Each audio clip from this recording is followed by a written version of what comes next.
Hey y'all, it's Brian Cole. Today we're going to be doing a closet reorganization and demo and kind of putting everything back together and organizing it in a better way. So let me show you what we got going on today. So we have just your standard kind of really small closet. Took all the stuff out, took the bar off which ran along here where you hang clothes. There's a shelf right above it, and basically all I've done so far is just taken out everything, and then I have where I've caused a little bit of damage here to the wall, prying off the piece of wood that was here.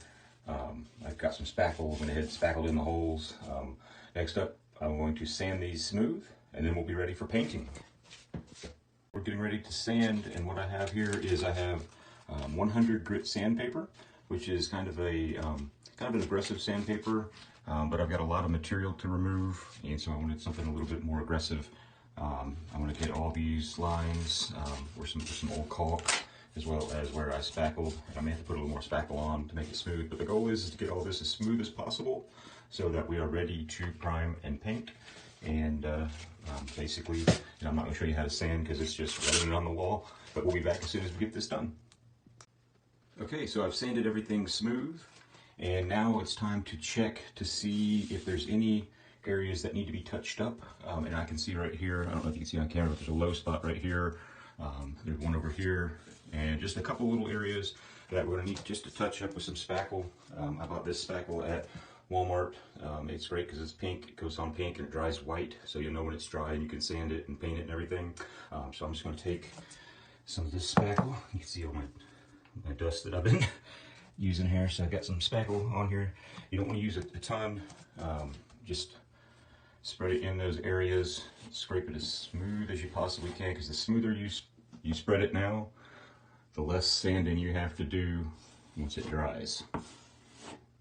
So let's make it smooth, and then over here, alright,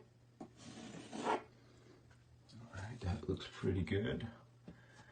And this is in my closet, so it doesn't have to be 100% perfect, but obviously you want to get it as best as you can.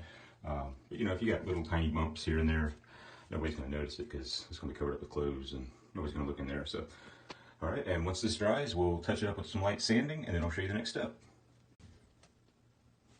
All right, our newly spackled areas are getting close to being dry. There's just a little bit of purple left, which means they're just slightly wet still, but I can rub my finger on it and not do any damage or anything. But it should be dry in time that I can go ahead and start the next step, which is get yourself a rag and make it really damp to where it's not wet, but just slightly damp. And then you're going to want to go over all the surfaces in the area that you're going to be prepping for painting, because we did all that it's not sawdust, but all that dust from sanding everywhere. And you want to get all that off of everything. So just take your rag and kind of go over every surface, which I've already done. So, I'm going to be doing the trim, so wiping the trim off, and all surfaces that are going to be painted, and frankly just cleaned, because that dust gets everywhere. Once you do that, we'll be ready to paint, and I've elected to go with a white semi-gloss paint throughout the whole closet, because white will brighten up the closet, it'll make it look nice and clean. Semi-gloss because it's wipeable, so if we're scuffing it up with putting our shoes in the closet, we can just wipe those scuffs off. And then also that semi-gloss has a shine to it, so it'll kind of look white and shiny. And then the third reason is because I actually have just some extra from a 5-gallon bucket from doing the trim work when I bought the house. So so all those reasons, that's why I'm going with white semi-gloss. So next I'll show you basically how to paint your closet. I'm all ready to paint now. I got my white semi-gloss paint. I've put a coat of primer on the areas that needed it, and now I'm just going to paint. I'll start out with the trim and cutting it along the trim and in the corners and on the top, and then I'll roll all the walls. We'll hopefully get it done in one coat, but it may take 2 coats. We'll have to wait and see.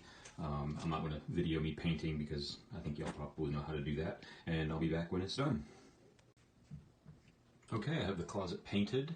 It's all this bright white color now, and I want to go ahead and show you it's not quite fully dry. Just a little bit of time for it to dry, but I wanted to go ahead and get the organizer kind of put into the closet, so I went ahead and did that. this is, you might be able to tell it's not actually what this is for, but we kind of made it work.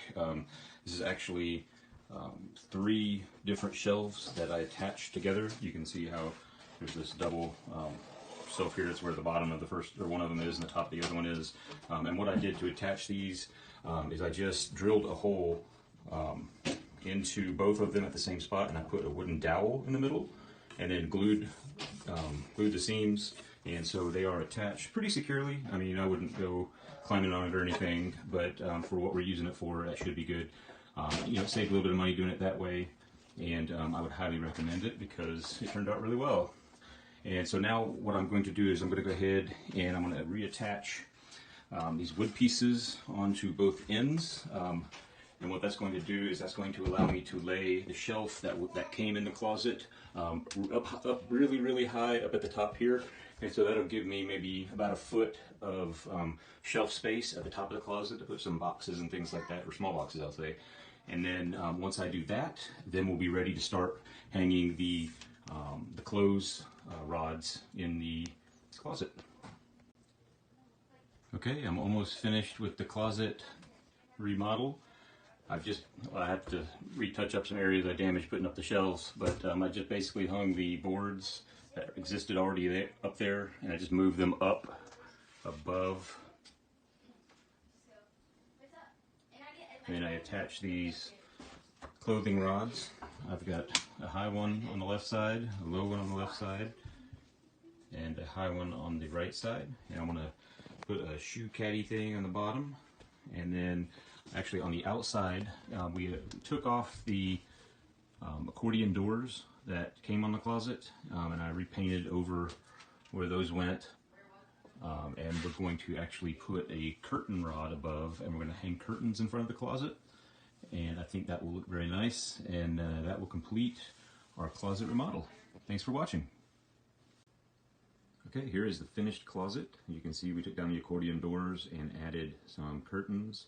And I think it turned out really nice. All in all, we ended up spending probably about $120 without the curtains and the curtain rod, but add that in, it's probably about $140 total that we spent on this project. And we also added some lights. I don't know if you can see, there's one of them lit up for the closet, so in the morning we can turn it on with the remote control and turn it off at night, and hope we'll be able to see better. But I think it turned out really well. Let me know what you think in the comments.